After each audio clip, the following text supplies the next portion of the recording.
mentioned neutron stars, which is even more bizarre. So the first question that we have to address is, what is a neutron? Otherwise, how can we talk about neutron stars? Well, a neutron is an atomic particle that may not tell you very much, but atoms exist of a cloud of electrons, and then there's an extremely small nucleus which contains protons and it contains neutrons. And if you take 10,000 billion neutrons and you line them up, touching each other, it's only 1 inch. So that's how small a neutron is. 10,000 billion, just line them all nicely up, this one. So neutron is an extremely small particle. Neutrons were discovered in 1932 by someone of the name of Chadwick, for which he got the Nobel Prize. If a star is substantially more massive than our sun, it will not finish its life as a white dwarf, but it actually will become a neutron star. And the way that happens is that this core, this white dwarf, grows and grows in size, grows and grows in mass, and when it reaches a certain limit, it can no longer exist as a white dwarf. Not so easy to appreciate, not even for physicists. In fact, the physics that you need to understand that is quantum mechanics. Why all of a sudden the star can no longer support itself. So this white dwarf like Sirius B, which is perfectly stable, will not survive if I keep adding matter and matter and matter. There comes a limit above which it collapses onto itself. And that limit was actually calculated by a very famous Indian physicist. His name is Chandrasekhar. And for that incredible calculation, which is very simple actually, every graduate student nowadays can make that calculation in 2 minutes. He argued that if the white dwarf becomes more than roughly 1.5 times the mass of the sun, that it can no longer support itself, then it will implode onto itself. And then something else will happen. He didn't know what would happen, but something else will happen. And we now know that what happens is that it forms a neutron star. What actually is happening is that the electrons of the atoms are being squeezed into the protons when the white dwarf collapses onto itself. And when an electron is squeezed into a proton, you get neutrons. So effectively, you have one whole star of neutrons, and that's why we call that a neutron star. And when this change happens, when the white dwarf undergoes this collapse, because there's too much matter on the surface of the white dwarf, there is an enormous fireworks going on in the sky. We call it a supernova explosion. What happens is that the matter falls onto itself, picking up an immense speed, a major fraction of the speed of light. And as we discussed earlier, when you drop something on the floor, you take this, you drop it on the floor, it picks up speed, but then when it hits the floor, it converts that to heat. And so the same thing is happening with the white dwarf. When the white dwarf collapses onto itself, you get an immense speed of this matter, and then it's converted to heat. And this heat then causes an enormous explosion. And a large fraction of that white dwarf matter may be thrown off in space, and there may be some core left over, which then is the neutron star. And it was suggested in 1933 by 2 astronomers, Zwicky and Bade, that in the process of such a supernova explosion, you should really call it an implosion, something that falls in, that a neutron star may be formed. They suggested that in 1933, 1 year after neutrons were discovered by Chadwick. An unbelievable prophecy. The whole concept that the white dwarf then would turn into a neutron star. An amazing idea, and to do that 1 year after the discovery of a neutron is quite amazing. So we now understand, at least a little bit, why the white dwarf can, at certain point, gives up, collapses onto itself, and that has to do with quantum mechanics, And that was first calculated by Chandrasekhar, for which he got the Nobel Prize for that calculation. Robert Oppenheimer, you probably know of him because he was the father of the atomic bomb in the United States. And Volkov in the late 30s, 1939, 1930s, they did a lot of work, theoretical work on neutron stars. And they decided that the neutron star would probably end up with a radius of about 6 miles. So this white dwarf then, which is about the size of the Earth, would collapse onto itself, but would become stable again at roughly a radius of 6 miles. And that would then be the neutron star. So now we have a neutron star which is 1,000 times smaller than a white dwarf. The Earth has a radius of about 6,000 kilometers, and now you make that all the way 6 miles, so you go about 1,000 times smaller. So you can imagine that the density of a neutron star is unimaginable, because if you make the object 1,000 times smaller, then the volume is 1 billion times smaller. And if the same amount of matter is in this small volume, the density goes up. So a neutron star then, therefore, has 1 billion times higher density than a white dwarf. And a white dwarf was already unimaginable. A white dwarf was already 8 million pounds in a gallon. Well, if you have a neutron star, then if you take a teaspoon of matter from a neutron star, you would have something like 500 million tons. All the buildings of Cambridge, Massachusetts, where I live, all that matter could be then in a teaspoon. So it's an unimaginable density. So now comes the question, how do you find a neutron star? We agreed it was already so difficult to find a white dwarf because so small. A neutron star is 1,000 times smaller than a white dwarf. So at first you would think that's pretty hopeless. You wouldn't see any noticeable amount of light from a neutron star.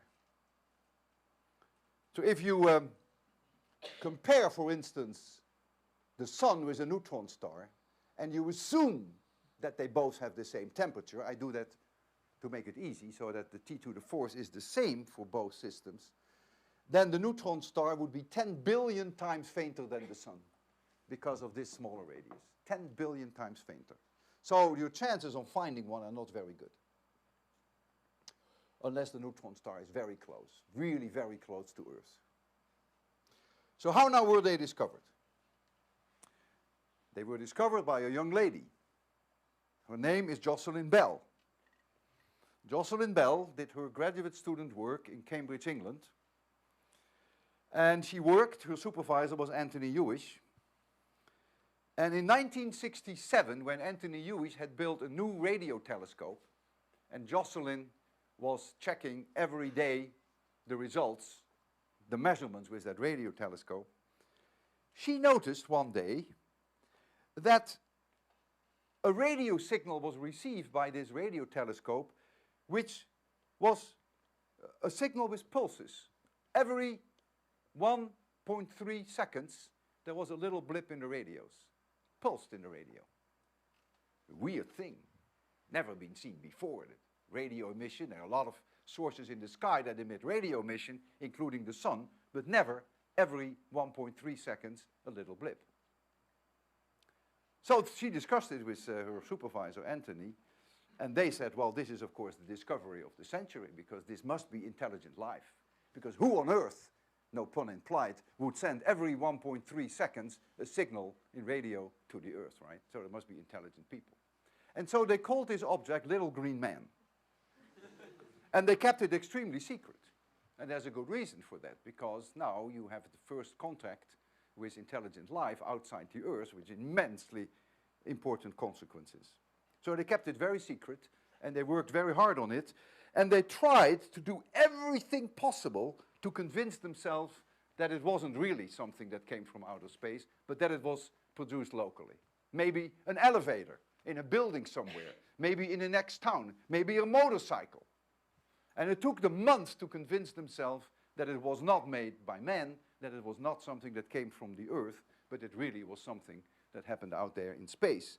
And by that time, they found another object. They're called pulsars, by the way. They found another one. It was not exactly 1.3 seconds, but it was also roughly 1.5 seconds. And so they called that LGM number 1, the first one, and the other one, Little Green Man number 2.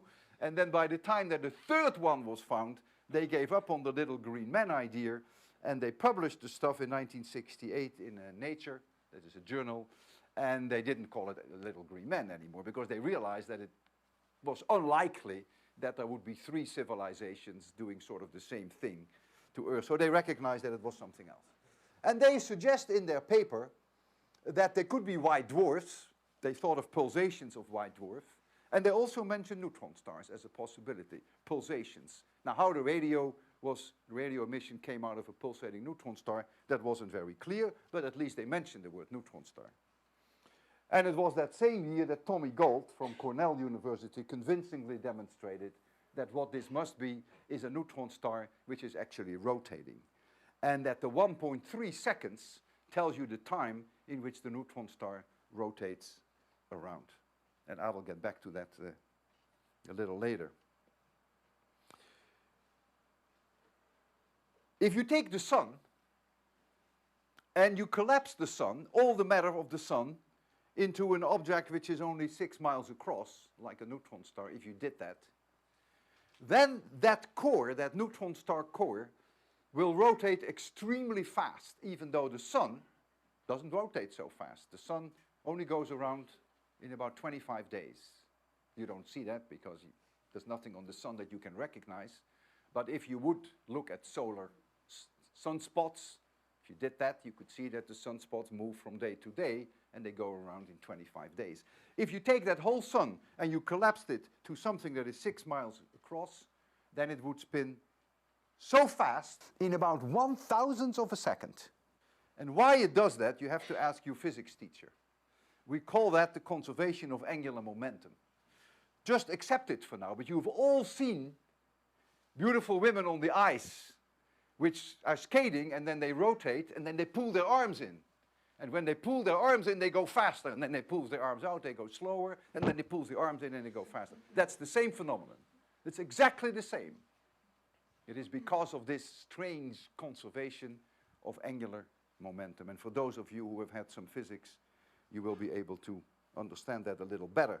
So from the 25-day rotation of the sun, collapse it all to 6 miles, you end up roughly with a rotational period of about 1/1000th of a second. And so clearly these neutron stars that were discovered by Jocelyn Bell were, in the past, undergoing a collapse and were spun up enormously, in that case, roughly to about a second. Now, why you would see these radio beams going over the Earth is, of course, more difficult. And I will not make a very serious attempt. In fact, it's not even so well understood. Even today, it's now how many years later? It is almost 40 years later, and we still don't understand quite the details of why there are these radio beams coming out. But we do know that neutron stars must have an extremely high magnetic field. In the same idea, when there is a collapse, why it goes spin faster, there are also some basic laws of physics why the magnetic field strength would go up. And even though some people question whether those laws can still be applied, the conclusion still is that the magnetic field strength must be extremely high on the neutron star. And so now comes the idea that if the star is rotating about this axis, this is the spin axis of the star, but if the magnetic poles are not here and there, but if the magnetic poles, for instance, are here and there, then the poles are moving around, and it is believed that the poles have searchlights of radio beams. And so if you happen to be in a searchlight of this radio beam, so the star goes around like this, remember it rotates about this line, and here are the magnetic poles, then you see a blip, radio blip, you wait a little, there comes another radio blip, there comes another one. And so the idea then is that the magnetic poles should not coincide with the poles of the axis of rotation.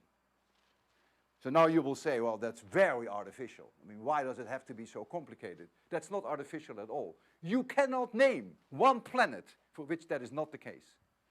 Take the Earth.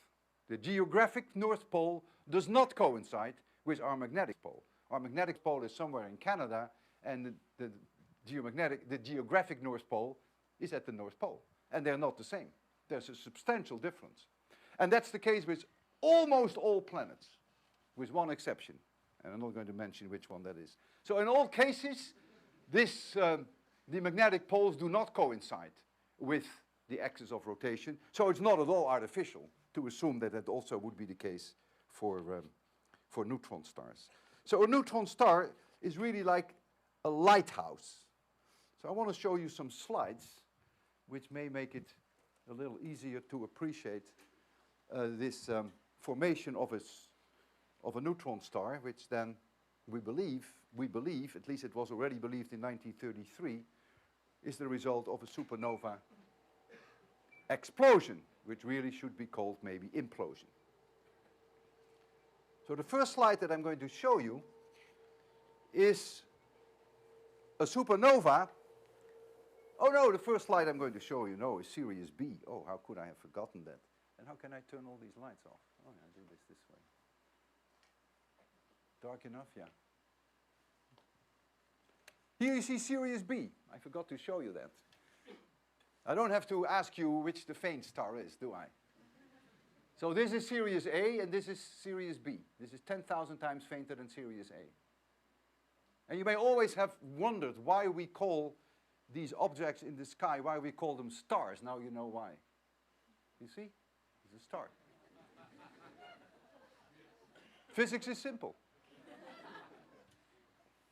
So next slide. Ah yeah, that's what I was aiming for. So here you see a galaxy quite far away, 100 billion stars.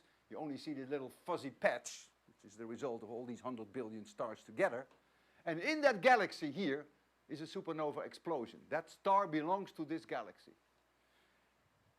And the light that is emitted in the early part, the first few months, is more than all the stars together in the galaxy. So this one star, which is the supernova explosion, outshines 100 billion stars. There's a tremendous fireworks in the sky. And you see it here a few months later, and again a few months later, and here I think it's about 1 year later. Still visible. So it's a tremendous amount of energy that is released during this implosion. In fact, the amount of light, the amount of energy that is produced as a result of this collapse is more than the star has produced in its entire lifetime. So if, for instance, our sun lives 10 billion years, it's 5 billion years old, has another 5 billion years to go, so 10 billion years, it would have emitted less energy in that 10 billion years than it would emit in a matter of a few weeks to a few months if it undergoes a supernova explosion, which our sun will not, because it's just not massive enough. But it gives you an idea of how much energy is released in that collapse. And now we're going to see Jocelyn. Next slide, please. This is Jocelyn Bell in her good days when she discovered it. If you focus a little better, you can see here this radio signal. Yeah, that's nice. So from here to here is 1.3 seconds. This is the time scale. And you see clearly this radio signal is very periodic. She became very famous, but not famous enough in my book, because Anthony Hewish received the Nobel Prize for this in 1974, and she did not share it. And that, I think it's fair to say, is an incredible injustice. She was the one who discovered it. She was the one who pursued it. She was the one who convinced Anthony that indeed it was something in the sky and not something on Earth. And yet she did not share in the Nobel Prize. And this will always remain a puzzle to all of us, and we will never know why. Maybe it was because she was a woman. That would be a terrible thing, but it's possible. This is a male chauvinistic society. At least it was even worse then than it is now, but it is still pretty bad. Or maybe it is because she was a graduate student. Or maybe even worse, she was a graduate student and a woman. In any case, she did not share in the Nobel Prize. And I've discussed this with her more than once, got to know her quite well, and she is quite modest about the whole thing. She says, well, Anthony was the one who invented this new telescope, and I was just doing my job. Well, yeah, doing your job, and then in the process discovering neutron stars. She's too modest about it, and there's no question that Jocelyn should have shared the Nobel Prize. Next slide shows you then a sketch of an idea of a rotating neutron star. So this is the axis of rotation, rotates around, and these are the magnetic poles. Notice they do not coincide with the axis of rotation, and it is believed then that there is a very narrow searchlight, but not in light, but in radio. And so that rotates around, and if you are on Earth and the beam hits you, then you see this blip in radio. This doesn't tell you much, but it gives you a rough idea. The next slide shows you a supernova explosion which happened actually quite nearby. Now, when you think of nearby, you may think somewhere around the corner, but for astronomer, 150,000 light years is nearby. And this object is about 150,000 light years away from us. So it takes the light 150,000 years to reach us. So the explosion actually did not happen on February 23, 1987. That's when we noticed it. On February 23, 1987, it was discovered, it was seen, but it happened, of course, 150,000 years earlier. And it's been given a name, it's called 1987A. 1987 refers to the year, and A refers to it that it was the first supernova that was discovered that year.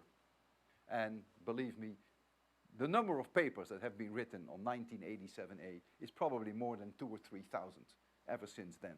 It was observed in every conceivable wavelengths, in every conceivable telescope that you can imagine, in the radio, in the optical, in the infrared, in the UV, in the X-rays, in the gamma rays. It's one of the most famous objects in the sky, and it was, of course, a prime target for the Hubble Space Telescope, which was launched substantially later.